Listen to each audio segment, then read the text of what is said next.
विकास दुबे जैसे अपराधियों के एनकाउंटर पर हमारे देश में लोग खुश क्यों हो रहे हैं? अब आपको यह समझना चाहिए क्यों खुश हो रहे हैं लोग। भारत में अगर कोई अपराधी पकड़ा भी जाए तो उसे सजा मिलने के चांस बहुत कम होते हैं, क्योंकि भारत दुनिया के उन देशों में शामिल है जहां कन्विक्शन रेट सबसे कम है। इंडियन पीनल कोड यानी आईपीसी के तहत आने वाले अपराधों में सजा मिलने की दर सिर्फ 40% है, और अगर मामला यौन उत्पीड़न का हो तो सजा मिलने की दर घटकर सिर्फ 18% रह जाती है। और हैरानी की बात यह है कि भारत में कन्विक्शन रेट और भी कम हो रहा है, घट रहा है। और यही कारण है कि जब हैदराबाद में उन आरोपियों का एनकाउंटर हुआ था जिन्होंने एक महिला डॉक्टर का बलात्कार किया था और फिर हत्या की थी, तो पूरा देश खुशियां मना रहा था। वर्ष 2016 में गंभीर अपराध के मामलों में सजा मिलने की दर 46% थी, जिसमें अब 5 से 6% की कमी आ चुकी है। नेशनल क्राइम रिकॉर्ड्स ब्यूरो यानी एनसीआरबी के आंकड़ों के मुताबिक वर्ष 2016 में गंभीर अपराधों के मामले में 5,96,000 लोगों को सजा मिली थी, जबकि 6,78,000 से ज्यादा लोग बरी हो गए थे। इसकी सबसे बड़ी वजह यह होती है कि हमारी न्याय प्रणाली पूरी दुनिया के मुकाबले बहुत सुस्त रफ्तार से काम करती है।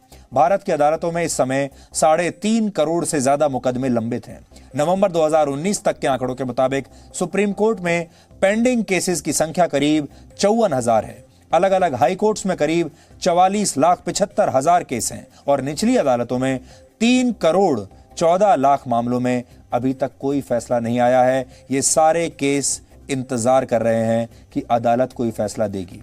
लेकिन यहां एक बात स्पष्ट करना चाहते हैं, जल्दी इंस्टेंट न्याय या अदालतें जल्दी जल्दी फैसला दें, ये अच्छी बात है, लेकिन हमारा यहां यह कहने का बिल्कुल मकसद नहीं है कि जल्दबाजी करने की वजह से किसी ऐसे व्यक्ति को सजा मिल जाए जो कि बेकसूर है। यह भी नहीं होना चाहिए। और शायद यही वजह है कि जब पुलिस किसी अपराधी को एनकाउंटर के जरिए इंस्टेंट सजा देती है तो देश के लोग खुशियां मनाने लगते हैं, क्योंकि उन्हें धीमी न्याय प्रक्रिया के जरिए इंसाफ मिलने की उम्मीद बहुत कम लगती है। यह कारण है। क्या ऐसा हमारे ही देश में होता है? अब बाकी देशों के बारे में भी देखिए। अपराधियों को सजा देने के मामले में भारत की स्थिति भले ही बहुत खराब हो, लेकिन दुनिया के कई देशों का इस मामले में रिकॉर्ड शानदार है। आजकल चीन की बड़ी चर्चा हो रही है, तो हम आपको चीन से शुरू करते हैं। चीन में 100 अपराधियों में से 99.9% हर 100 में से 99.9% अपराधियों को सजा मिलना तय, यानी कन्विक्शन रेट 99.9% है चीन में। वर्ष 2014 में चीन में 12 लाख अपराधियों में से सिर्फ 1,000 अपराधियों को ही सबूतों के अभाव में बरी किया गया था, बाकी सबको सजा हुई। इजराइल में सजा मिलने की दर करीब 93% है। जापान में 99.4% अपराधियों को सजा होती है। जापान में पुलिस बिना आरोप पत्र दाखिल किए ही और बिना वकील की सुविधा उपलब्ध कराए भी आरोपी से 23 दिनों तक पूछताछ कर सकती है। रशिया में भी करीब 99% अपराधियों को सजा जरूर मिलती है।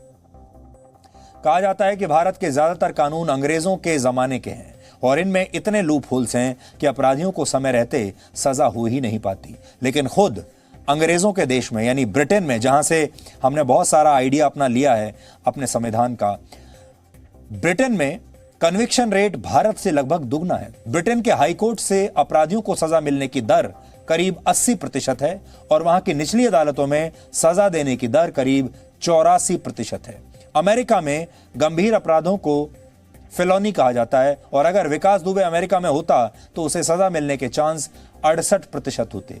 लेकिन भारत में रहकर विकास दुबे हत्याएं और लूटमार करता रहा, लेकिन उसे हमारा सिस्टम 30 साल तक भी कोई सजा नहीं दे पाया। यहां आपको यह याद रखना होगा, विकास दुबे 30 साल से यह सब कर रहा था, लेकिन वो पकड़ा नहीं गया। आज भी खुलेआम आजाद बाहर घूम रहा था, लोगों को मार रहा था, लूटपाट कर रहा था, और अगर जिंदा रहता तो आगे भी यही करता।